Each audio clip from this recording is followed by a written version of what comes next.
sometimes you can learn lessons multiple times in order to actually need to make the shifts happen. Just as I pressed enter, I was like, what have I done? And sure enough, like the next 3 weeks, I got completely buried. I was like, no, I don't want timeshares. That's so annoying.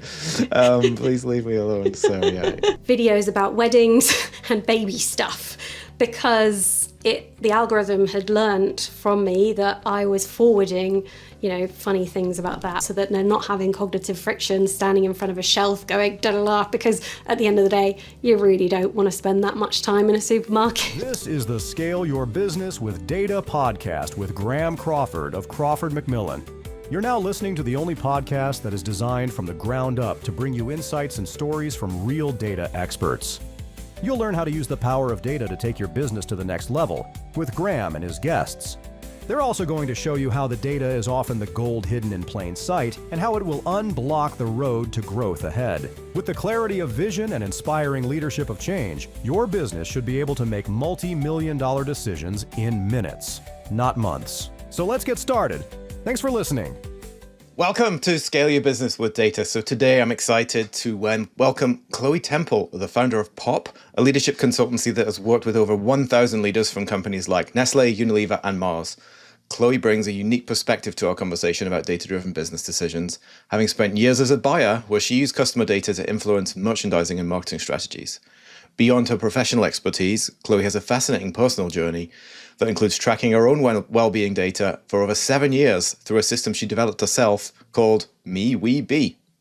More about that later. This framework helped her to transform her approach to leadership and life, focusing on purpose, performance, and well-being. Chloe believes that leadership is a choice, not a title, and that data can be a powerful tool for anyone seeking to increase their influence and unlock new potential. Welcome to the show, Chloe. Thank you very much for having me, and what a wonderful little intro. Thank you. Well, you deserve it. So I nearly went with welcome to the show, the internet's second favorite, Chloe Temple. Oh, so no, don't. That's just a little bit of the origin story of one of your posts that got us speaking in the first place. So how did you come to be the internet's second favorite, Chloe Temple? Well, once upon a time, I was the internet's top Chloe Temple. There aren't that many Chloe Temples in the world. No. And then a very sneaky little porn star came onto the scene, also called Chloe Temple. I don't know if that is a chosen name or a taken name, but she is very, very, very famous. And so I was given some feedback that if I wanted to raise my own brand, I needed to try and take on the other Chloe Temple, and we'll see who wins.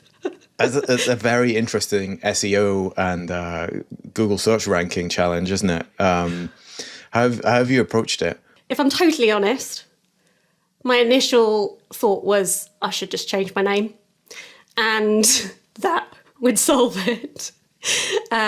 Take my partner's name or something really simple like that, because really when you actually look at the data for her ranking, she is very, very famous. But it's that sort of age-old, do you give up or do you actually take it on as a challenge, and does it make you, and does that competition, I mean, we're not doing the same thing, but does that competition make you stronger? And do you therefore think more consciously about, when I am putting out content, how do I follow up with something like a long-term keyword that would go associated with it, that someone who is actually looking for me might use, like leadership? So yeah, that's been my approach. Yeah, and how's it going so far? Like, have you? I know we spoke last time, and your own podcast is one of the things that you've taken on in an attempt to address it. Have you seen movement? Have you seen traction with the alternate routes that you've tried to take? A little bit. It's early days. I'm interested to see what happens with AI and the impact of AI on search and search terms and SEO, and how that will influence it. So yeah, I'm optimistic. Can only do what is within my control. But it has been, genuinely has been I always think that one of my core beliefs is life is happening for me, not to me. And so I see it and her as a gift to be a kind of to prompt me a prod up the bum, let's say, to actually do something about it. Not like that. Well, wow. Well, going back to the AI search thing, I mean, it would be my hope for you that a search becomes more intelligent, and one of the benefits we get from AI is that search becomes more naturally intelligent. With the data that it has on the person doing the search. So my best wishes for your fight against the insurmountable other Chloe Temple. And I hope that the right Chloe Temples get the right traffic. And that all those seeking to improve their leadership and their approach to life. It was a very interesting, I know we don't need to spend a lot of time on this topic, but it was a very, as someone suggested, why not put your leadership development content on Pornhub or something? Why, go where the people are searching and see what comes from that, or become an OnlyFans for your content. I was like, no, thank you though. It's a great suggestion, but no. Link in bio. We won't give the other Chloe any more oxygen than she's already had from us, so we'll move on. But a fascinating data challenge and an interesting paradigm for AI search. I'd love to hear more about MeWeBe. It fascinates me that you collected data on yourself for 7 years. I've got some afflictions of my own. I have a Whoop band that I wear around my wrist. I've got a tracker on every single golf club. I somewhat of a data obsessive myself in my personal life, but nothing like to the extent that I've seen in your story of MeWeBe. So start me from the beginning. Like, what was the impetus behind it, and how did it take shape? Essentially, it comes out of a decade plus of depression, and really making a decision to try and do something differently, and try and take control of my life and how I was feeling in a more sustainable way. And my background is all, retail, and as a buyer, you do a lot of data tracking, and you and I've always believed that data tells stories, and it can be such an powerful tool when used to help you understand what might be some patterns that you can't see in order to draw conclusions. And so it started as a bit of an experiment where I identified 9 different segments of my life. So my career being one, my personal finances being another, et cetera, all the way down to how much fun I was having. I identified those 9 different segments, and I thought, okay, I'll just give them a score out of 10. Really simple, once a month, and see how just tracking it, how that awareness can shift. And every month since I've done that, I've identified, okay, which 2 segments do I want to then focus on to make some shifts? So it could be that this month I'm focusing on, and this is true, and this month I'm focusing on my physical body, and I am focusing on contributions, so giving back, so what I am doing to help others, essentially. And by doing that over a very long period of time, as I say, I had been doing it once a month for 7 years, up until December or November last year, where I actually increased the frequency to weekly rather than monthly. So I upped the frequency because I had started to notice some unhealthy patterns in my well-being aspects of what I call my pull. So MeWeBe is all about me. Your me is all about you. So it's your career, your personal finances, your personal growth. We is all about us. We, us, and those I track contribution, personal relationships, friends and family, and romantic relationships, and then B is the pool of well-being. So mind, body, spirit. So mind and emotions, physical body, and play, fun, spirit. And I started to notice that B, my well-being pool, just was significant. It was just falling really, really, really far behind. And that for me had been a flag from way back when I started and I was dealing with depression and overcoming that and really making conscious shifts in order to improve my overall fulfillment or my overall experience of life. I decided, right, I'm going to start tracking this weekly and actually start to make, because that awareness will enable me to make some better changes. So that's the history, I suppose. And it's so simple, but it has been so transformative. Truly wonderful system, and it's fascinating hearing about it. And I was talking to my guest last week about the danger of dashboards, right? And I want to give huge credit to you for the first thing that jumps out to me about it, and that's the ability to be honest with yourself and that level of self-awareness, which I think is key to beating things like depression and generally in good mental health. But the dashboard issue we talked about is it's very easy for people just to present themselves or their stakeholders with all green dashboards and then no action is taken.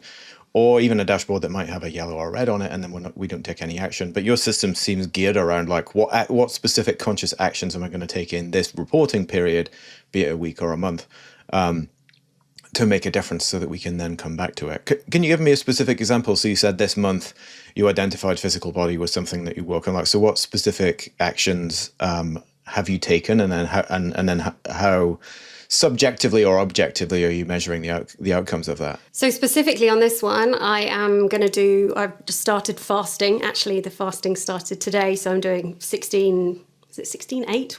16-8. Yeah, the intermittent, yeah. Intermittent fasting. I'm going to do a juice cleanse, which is three days to, physically make some shifts. Started swimming, and it's more of physical health is a really interesting one because it has such a knock-on impact on other aspects. So whilst I'm not directly focusing on my career, I've found in the past, doing this for a long time, that by focusing on my physical body, it has net massive benefits in loads of other aspects of my life. It naturally improves my mind, in emotional well-being. It naturally improves then how I show up at work with clients, the performance, how I show up on sales calls. And so there are aspects that, and physical health and contribution are two of those, whereby doing things for others or by prioritizing your own physical health, it can have net benefits that you weren't expecting down the line in other aspects. So it's not usually as cut and dry as I've just explained, where I'm saying, right, okay, I'm focused, I'm going to do a juice cleanse. I don't do that every single month. But when I have noticed something when I've noticed something be quite low for quite a long period of time. So another example in November last year, which was where I made the shift to weekly, was my personal finances were atrocious. People don't usually talk about that, but it was really bad. It was really bad. And too much time in Debenhams, or starting my own business and paying other people before I pay myself, buying tech, investing in all of, that game, I was feeding everything into the business and not into myself, into the growth. And it got to a point where 3 years down the line, I suddenly thought, I'm exhausted and I'm not making any money here. And what am I doing this for? That's a tough combo. Well, yeah. And genuinely, I wouldn't have finally taken action on it unless I could see it so embarrassingly, glaringly obvious. And I'm the only person who sees this. But if you think of yourself in a certain way and you want to maintain integrity with yourself, it was just, I reached that point where I made a decision to do something differently. And so for that, it was hiring a new accountant, reading Profit First, starting to, to apply those. I guess the value of the data, though, was to build the awareness. I always say awareness is the foundation of success. because when you are aware, you can consciously prioritize in order to take meaningful action, in order to get the desired change you want, in order to succeed. We're all prioritizing all of the time. It's just mainly it's not conscious. Yeah. And so that awareness, when you see it and you accept that you are seeing it and you can't unsee it, it helps you make better decisions, better prioritize in a different way. So those are a couple of examples of how I've used it. Yeah, I'll reflect some of those back. You're certainly not alone in that last one with the business. And I think I was, again, data was the answer for me with this. I was lucky I had some good advice, and someone said to me, like, getting a good accountant early on is going to be critical to your success, even if it feels like a bunch of money each month when you're starting out. And I thought, like, oh, I'm pricing everything the right way, I'm doing the right things, I'm doing the same, but you get caught up in the delivery of value, and you're spending so much time working on it. And, someone looked at one of my deals and they were like, you're not pricing your own time into this. And I'm like, yeah, but there's the margin. They're like, yeah, but like, you're still working on it as well. And it's interesting, you get yourself in this box, and it's very easy to think in the situation that you were in, that I was in when I started as well. It's the same cycle that I went through, of like, I must not be working hard enough. Right? I need to work a little harder. But it was one of the things that caught me out, that when you start your own business, like, you have to be responsible for rewarding the value that you create in the business, and pricing for the value that you create for your clients as well. And it wasn't until I thought I was doing it great, and it wasn't until I got a quarterly statement put down in front of me with a quarterly P&L itemized, and got asked the correct and appropriately tough questions by the finance team, that I was like, oh, okay, I've been approaching this wrong. Oh yeah, absolutely. And that's why, I mean, my come to, I need to do something about this moment was going to my accountant and saying, I need to pay myself a little bit more because my rent's gone up, and her turning around to me and saying, Chloe, you're insolvent. It's actually illegal to do that. And me saying, oh, okay, that was the first one. But it doesn't, sometimes you can learn lessons multiple times in order to actually need to make the shifts happen. So awareness is great, but it's only in the action of doing something different as a result of it does anything change. So, yeah, and people don't talk about it either. So, which is why what I'm looking to try and change and be more open and more vulnerable, because to your point earlier, sometimes we like to keep our head buried in the sand, and it could be very easy for me to continue each week or each month to give myself good scores when the reality is actually something different. Yeah, it makes you approach life with more vigor, and I'm sure you get more reward from it.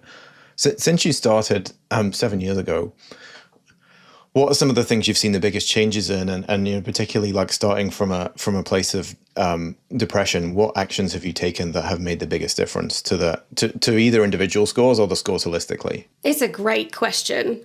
The biggest pattern that has changed has been I've shifted from really quite a focus on the me bubble. I used to fully focus on the me bubble. So career, personal finances, personal growth. That was everything. I was so driven, and I'm still driven, but I was so career focused. And I thought that in order to succeed, whatever success meant to me back then, I needed to work harder or throw more at it. And actually, by shifting my focus to we and to be, particularly we, which is purpose, which is all about others. It shifted everything. And it had, back to what I was talking about earlier in terms of well-being, when you focus on your well-being, it has net positive impact on actually how you show up at work. What I couldn't see when I was in it was when I was in my performance leadership, when I was fully in the shadow side of those patterns of over-delivery, perfectionism, all of those good things that high achievers fall into. When I was in those patterns, I couldn't see it. And it wasn't until I started focusing on other aspects of my life, the we and the be, that everything started changing for me. Not overnight, but incrementally. And then it has been a maintenance job of continuing that awareness and continuing to notice when those natural patterns of, I'm a performance leader by nature, Right. and we live in a performance-led or focused society and culture and work environments. And so it can be really easy for me to slip back into that. And it's conscious awareness of shifting into and focusing on purpose and well-being that has just made everything possible since. Yeah, I've heard this phrase a lot in the last couple of months on podcasts and various self-improvement things. I'm sure we've got, if we were to compare data sets on podcasts, I think we've probably got some good crossover there. But the phrase I've heard is insecure overachiever. And it's this, some of the trademarks are exactly what you talked about, and I recognize them in myself as well. This, like, however well I do, it's never good enough. And I'm always looking to sort of put the root cause of my success somewhere else other than me. And I'm going to keep, whatever I do will not be good enough. And you end up kind of driving yourself into the ground a little bit, or getting locked into, as I find, kind of artificial value reward systems, of which large companies are very happy to provide for you, because, they benefit greatly out of having a whole stable of leaders who are insecure overachievers, for whom, nothing is ever good enough. It produces some pretty incredible results for a company. Unfortunately, I think that the costs, as I found in my own journey, the costs of that are often way greater than you realize in the moment. And I think I didn't have the benefit of the visibility that you did into this kind of holistic picture. I shouldn't be asking too many data nerd questions out here, but if you'll forgive me just one, like, what's your input mechanism for MeWeBe? How do you store your data, and how do you govern it? And then how do you, visualize and pull insight from it? Well, I definitely don't govern it.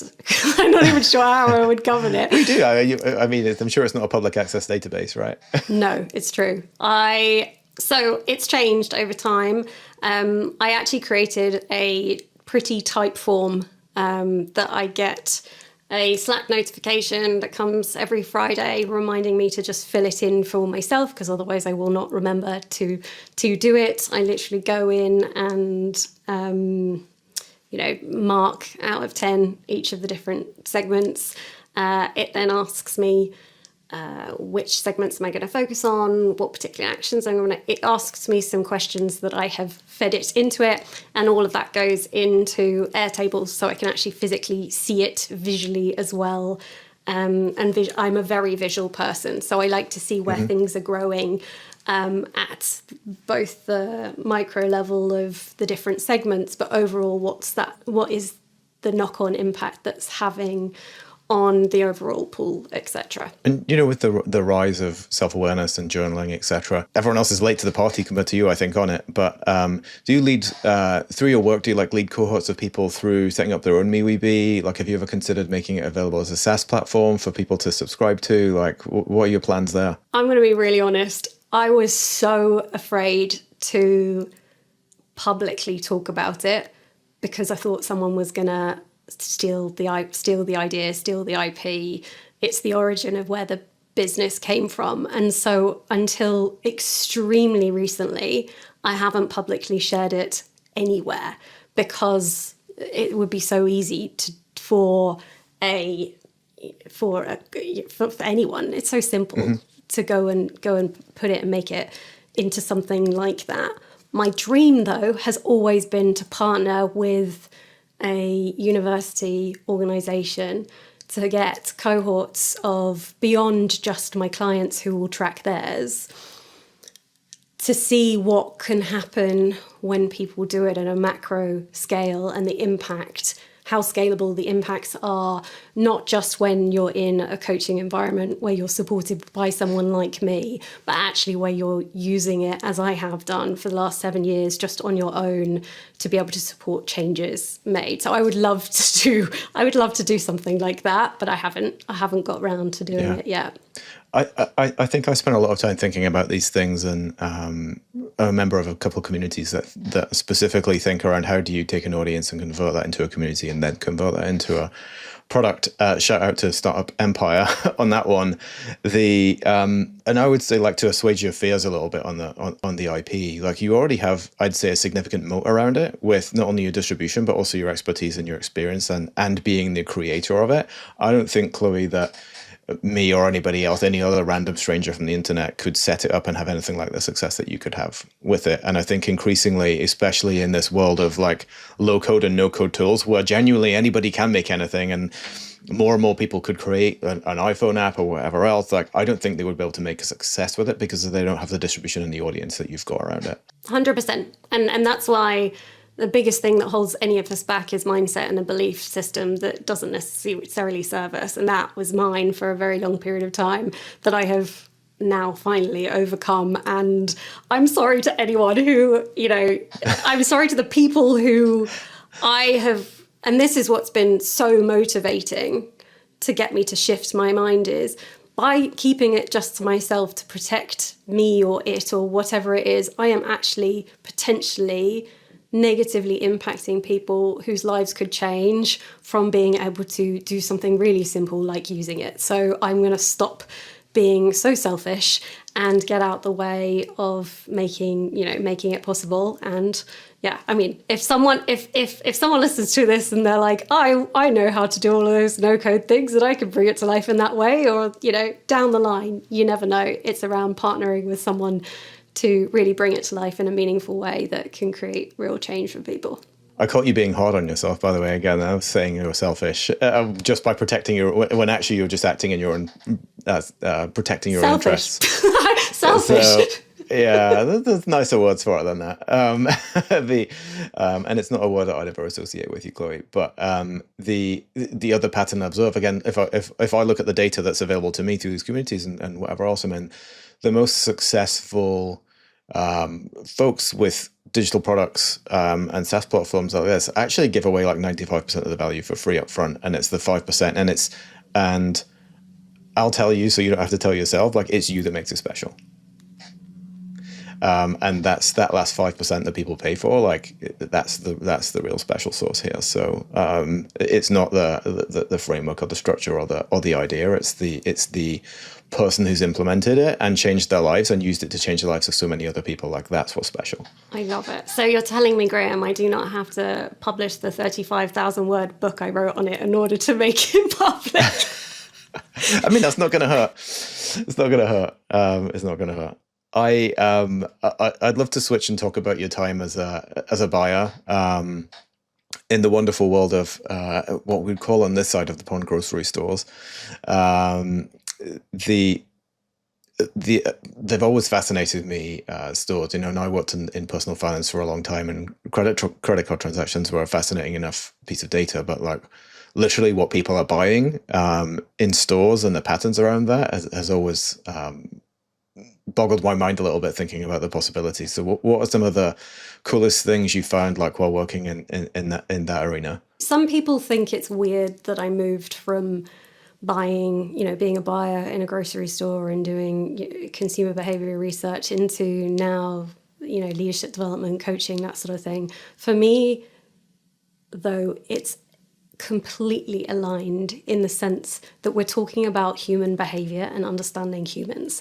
And that, for me, has been the through line of what I've always found fascinating, and why I love grocery and why I loved everything that I did in those environments, because it was truly my job to understand shopping behavior so that I could make the everyday experience that for most people they don't love going to the supermarket shopping, but make it as seamless and save them as much time as I possibly could. And the way that I went about doing that was by understanding the data and really seeing what are the patterns what are the stories that exist within it that can help me make decisions as a buyer that help the end user, help the consumer really help their lives and help them buy. And so, gosh, I have so many examples. I have a whole battery of questions that I'm interested in. I was in the grocery store this weekend with my wife. So many examples of that.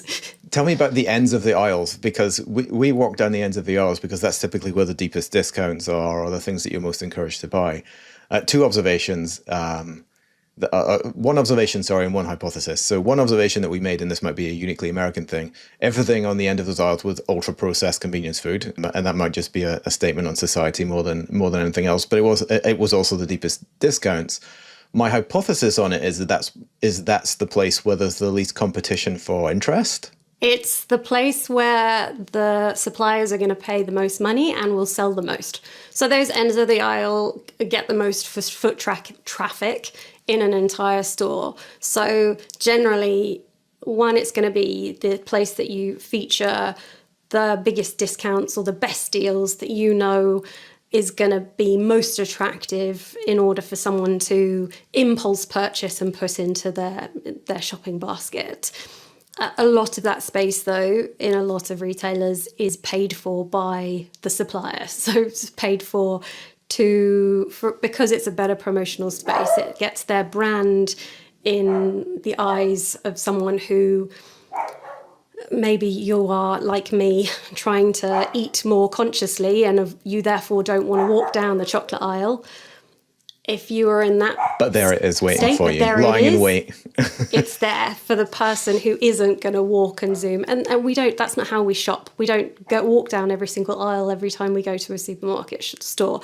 So, that's the fun on the end. How much uplift? Bargains. How much uplift in foot traffic is there at end of the aisle versus the middle of the aisle? Exponentially more. Oh, really? More. That much more? That's great. That is crazy. The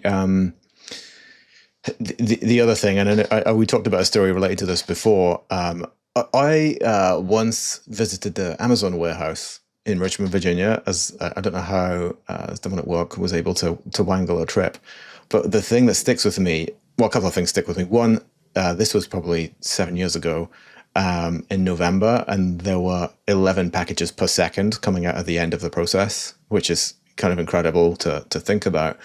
But from a data and organization perspective, like as someone who's always been fascinated by the inside of computers, you could walk down the aisles and see where all the items were stored that people would purchase on Amazon. And they literally, to me, make no sense. There were things next to each other that made no sense. And actually, they said to us on the tour, the human beings don't know where the things are. They get a set of instructions for each package of go here, and it's automatically optimized for the shortest possible walking route. It's automatically, and the whole warehouse is organized based on frequency of purchase, size of item, all these things that human beings in a grocery store don't have to care about.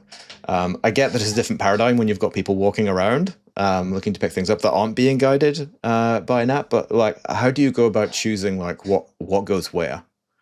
And is the fresh fruit always first? The fresh fruit is usually first because it gives the overall, think about the human behavior, the overall perception of freshness of the store. So when someone comes in, they are freshest, they are least tired, and they are most aware. And therefore you put your fresh food, not only is it high margin, you put your fresh stuff at the front to give the rest of the store a perception of quality and freshness and interest and colour and all those sorts of, so that's why they do that. And then everything else within the store, even where the aisles are, what products are placed on what shelf, what they sit next to, everything is considered by the specific teams who really consciously are doing all the analysis to work out what is going to deliver the best return on space investment, essentially.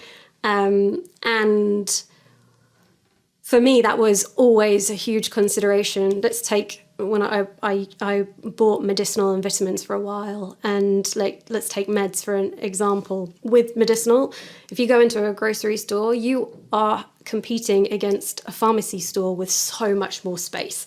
So how on earth you make decisions about ear products, not that there aren't very many ear products, but, you know, cold and flu versus sexual well-being versus painkillers versus antacids, all of those decisions, how on earth you go about thinking what makes sense to sit next to what, all of that is made through data and through understanding what might be make sense, most sense from a shopper cross-shop perspective. The funniest story that I have around that is I was trying to decide where to put lip care, you know, blister, you know, if you've got cold sores or you've got Vaseline, that sort of thing. I was trying to decide where to put that. And I did some data analysis using the shopper data to understand, okay, right, what if someone is buying lip stuff, let's say Vaseline, what are they most likely, what else from a medicinal perspective are they most likely to put into their basket? What came out top? Do you want to guess? I don't know, like it's a seasonality to that? Like is that more in winter? So tissues? Tissues could be, but tissues weren't on my aisle. But what came out top was condoms. Oh, another interesting connection.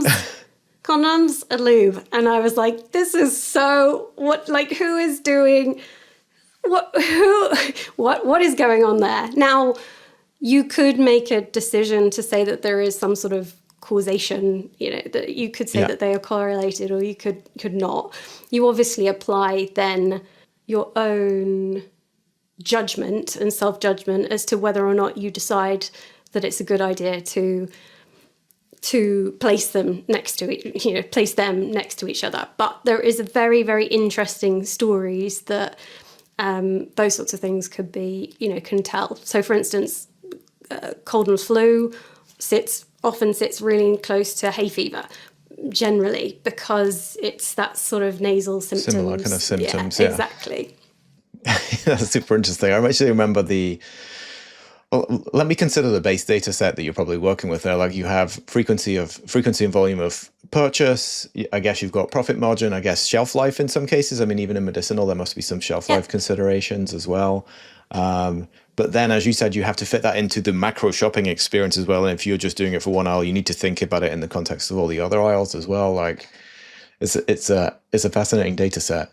The example I remember from the last time we spoke was something related to bank holiday weekends or public holiday weekends that you shared with me. Sexual well-being was one of my favorite categories. It was one of the most interesting ones from a consumer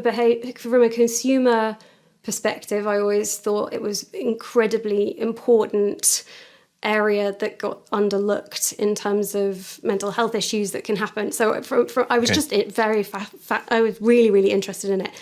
And so I spent a lot of time digging into and understanding. And so condoms sit really close to pregnancy tests because you tend to find, interestingly, a fairly interesting cross-shop, not within the same basket, but within the same consumer set over a longer time period. So someone who might stop buying condoms because they want to get pregnant, that's still where they would expect to find it, and therefore it generally sits close to there. But what we tended to find around bank holidays was condom sales massively increase around public holidays because people have a day off and decide to make the most of it. And additional leisure time, absolutely.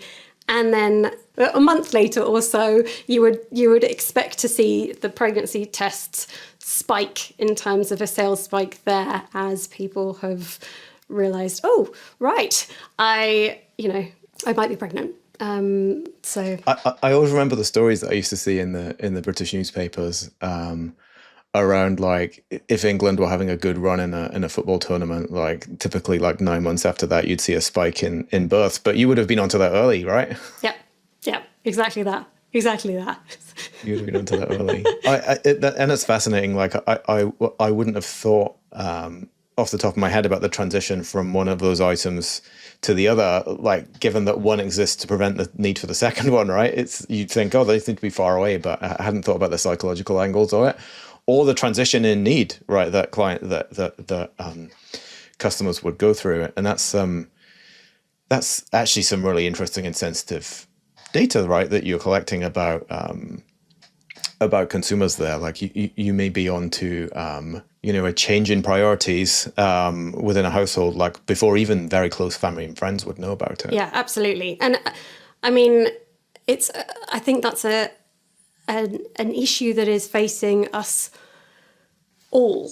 I mean, to give an example on a personal level, my sisters recently, or last week, had a baby, and my best friend, or two of them best friends, are getting married, and my Instagram feed at the moment, or in the last, had been just inundated with videos about weddings and baby stuff, because the algorithm had learnt from me that I was forwarding, funny things about that, or things I thought that my sister might find helpful.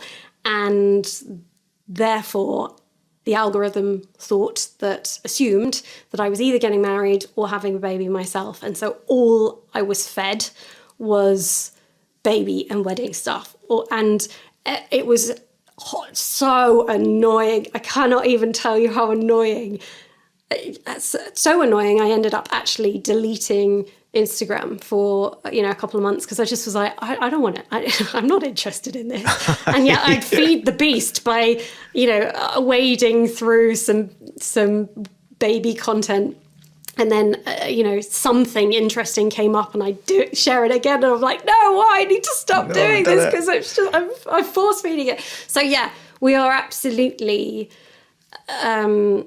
in a time where there is so much sensitivity that needs to be applied, but equally where data can give you false assumptions about why things are true, or why someone is behaving in a certain way but might not be reality. So you can never take it, or not, someone should never take it just purely at face value. Yeah, because it was wrong, right, in your case. And similar story I had. I was doing some work a couple of months back for a trade association. The trade association represented people who sell timeshare, and I was interested because this association basically makes information available about the industry and how it works and how it benefits the states that it's in, and all of that good stuff.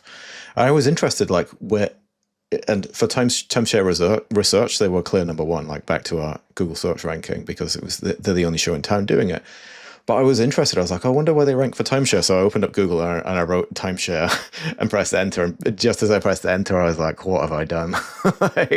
And sure enough, like the next 3 weeks, I got completely buried. I was like, no, I don't want timeshares. That's so annoying. Please leave me alone. So yeah, incognito mode is your friend for in a number of different scenarios. But that's definitely that is definitely one of them. I want to swing it back to grocery, because I think I want to ask you about Amazon Fresh and those stores that they have where you go, Amazon Go, whatever it's called, where you can go in and just pick your stuff up and walk out. Two data collection things that they've got going on there that I'd love your thoughts on. The first, actually, I was talking about it with my wife just last week. I have a Amazon Prime credit card that's attached to my Amazon account. It's 5% cash back. Like, it doesn't make sense to use any other card. And they extended an offer on their card to say, rather than just Whole Foods that we own, we're going to give you 5% cash back on every grocery store. And my wife was like, oh, why would they do that? I thought they'd want you to go to Whole Foods. And I'm like, they will know exactly where you're going that's not Whole Foods. And the data is so much more valuable to them than the 3 cents per dollar that they're going to give back to you. It's an incredible one. But that I'm sure that was around when you were in the space anyway. But the new thing that they brought in these pick up and go stores, and I started seeing them in the airports a lot more now as well, is the battery of cameras in the ceiling. And I think they position that to you as like, well, of course we need to make sure that we charge you for the things that you're taking, and it's a thing. But I'm convinced there's a whole incredible layer of data analysis going on behind that about how people move around the store that must be orders of magnitude more granular than you ever had access to when you were doing it. I mean, I worked a lot with like eye tracking and stuff to try and understand from a merchandising perspective at a shelf level what would happen when someone, when a customer walked up to a shelf to make a decision to buy a product. Where are they physically looking, and what other considerations are they making in order to try and draw, heat map it, I suppose, really to understand what's the most, most obvious, most valuable, apart from the ends of the aisles, which you mentioned earlier, the most obvious valuable space is literally what is eye line to people. And so, but then within that, understanding, oh, right, okay, is someone spending an inordinate amount of time looking at this because they don't understand that, or looking at the package, or is there a confusion in terms of pricing and stuff? And you can draw out of that fascinating things that is nothing to do with, fascinating consumer behaviors. Sometimes you'll go to a shop and they'll have a super expensive, electric toothbrushes are a really good example of this, but have you ever been into and noticed how expensive, like there'll be one astronomically expensive, like £400. No, I've not noticed. I'm going to look next time though. Outrageously expensive electric toothbrush next to like a £200 one. And then, you've got your £99 one. And the reason why that £400 one exists, or dollar if you're in the States. Yeah. The reason it exists is not because they're thinking that many people or any people are actually going to buy that.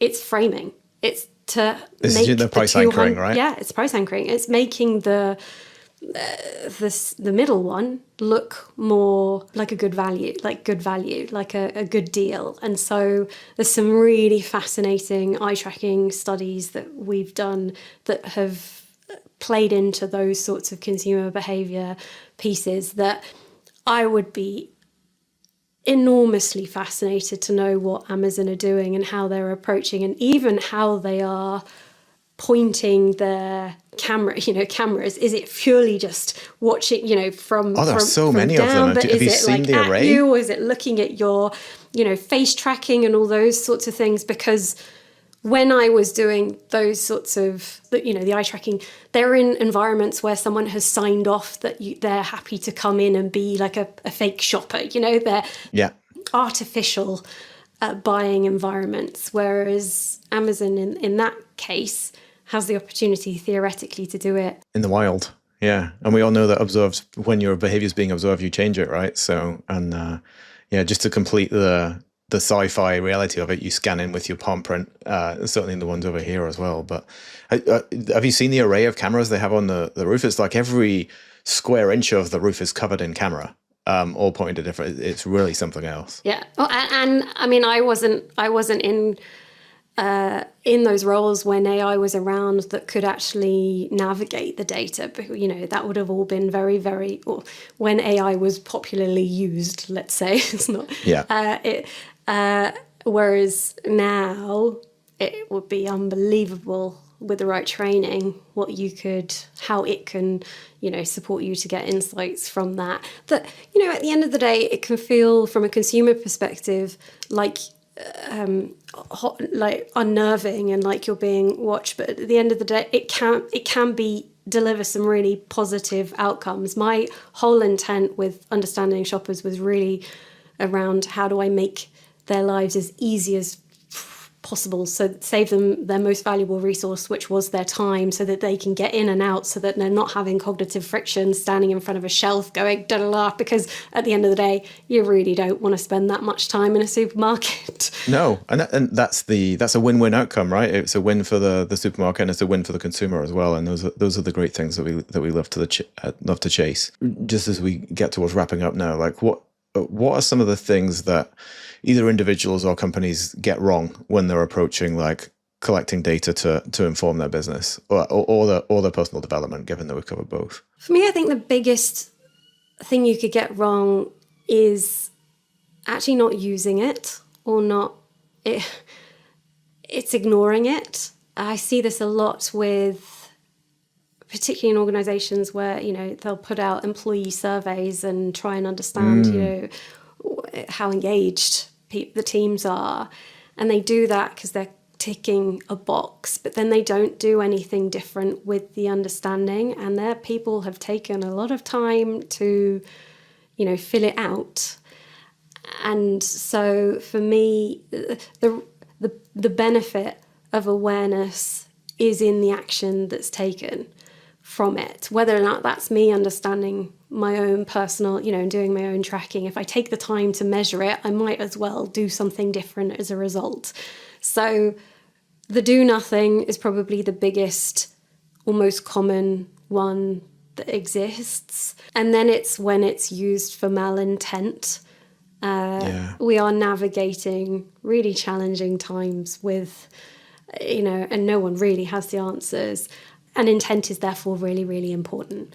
An example of that is a couple of years ago, I did a 360-degree reporting. Have you ever done one of those? It's where many. Yeah, exactly. We've all done them. So I run 360-degree processes with teams and to help the leaders understand their own blind spots or awareness gaps in terms of the perception versus reality. And I've had examples where leaders going through those processes have really tried to pinpoint exactly who in their team has given that specific point. And you're missing the point. You're totally missing the intention, and we could do everything in our power. And I do make sure that we anonymize it so that, you can't find it. But the intent is good for the person who is both providing the information.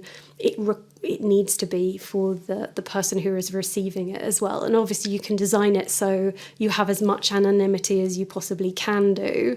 And I've learnt lessons there as someone facilitating those sorts of processes. But for me, it comes down to intent. And as soon as, by the way, a team gets wind of that sort of behavior from a leader, the credibility and the authenticity of all future surveys are shot. And you've broken something that's just so incredibly hard to fix, and that's trust. And this is the way that I have learned and come to grow to think about it as a leader. None of your team wake up in the morning and think, how can I make my boss's day really shitty today? How can I really irritate them? Nobody wants to do that. I mean, maybe there are the occasional exceptions to that, but nobody really wants to do that. Everyone turns up to work wanting to be validated, wanting to do well, wanting to contribute to the cause. And to your point, right? Often it's many things are the responsibility and accountability as a leader, and the mistake I've seen people make is they try and discount those results or rail against them or find a reason why it's not true and it's not the case. And it goes back to our original example of the dashboard shouting at you, and if you choose to discount that or say it's you're missing out on some of the best growth you could ever possibly get. 100%. Yeah, I love it. I'd love to wrap up now and give you an opportunity to we already talked about where people can't find you or shouldn't try and find you, but for the people who want to find Chloe Temple leadership, where should they go? The easiest thing to do would be to go theleaderthatlasts.com or at Leadership with Chloe on YouTube or on Instagram or Chloe Temple on LinkedIn. Yeah, I'm genuinely so driven by connection. So I would love to hear from anyone who, what's your key takeaway and what action are you going to do differently as a result of listening to this and spending your most precious resource with Graeme and I today.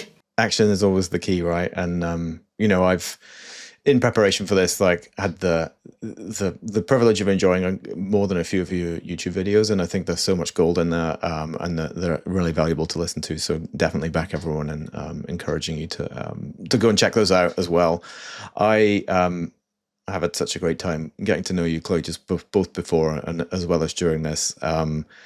It's a special person that goes on the journey of self-awareness and uses that not only for their own benefit, but also to benefit as many people around them as possible. And I really admire what you're doing, and the courage and strength you've had to go through the journey, as well as the amazing unselfishness, note that I use that word, that you apply to your approach to help heal, support, grow, encourage as many people as possible around you. So it's been a real privilege chatting to you. So thanks so much.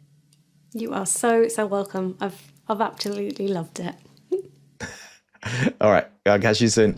Thanks for tuning in to Scale Your Business with Data. If today's conversation gave you even one insight, one aha moment, or one new idea to take action on, do me a favor. Subscribe, leave a review, and share this with someone who's ready to level up. Until next time, keep asking the right questions, keep challenging the status quo, and keep scaling with data.